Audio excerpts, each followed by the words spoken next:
Kanan kuat, ya terus. Kanan kuat terus. Dan mayat itu seperti apa waktu Pak Kadus melihatnya itu?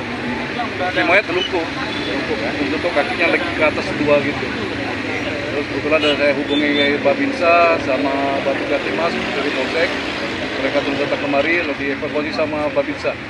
Sekarang mayatnya kemana dibawa itu Pak? Nggak salah di rumah sakit. Jenis kelamin mayatnya sendiri Pak? Laki-laki. Pak. Syederalun sesosok mayat terlihat mengambang dari atas jembatan Brawe, tepatnya di Sungai Kerung Aceh, Banda Aceh pada Senin 28 November 2022. Sesosok mayat yang diduga berjenis kelamin laki-laki itu terlihat mengambang baik dari atas jembatan maupun dari sekitaran bantaran sungai tersebut. Adanya sesosok mayat mengambang tersebut membuat jalanan di area jembatan macet. Selain itu, temuan tersebut juga menjadi tontonan warga yang melintas. Saat ini sendiri mayat tersebut masih belum dilakukan proses evakuasi. Sejumlah petugas kepolisian pun tampak terlihat sudah berada di lokasi kejadian perkara. Dari Banda Aceh, Indra Wijaya, serambinews.com.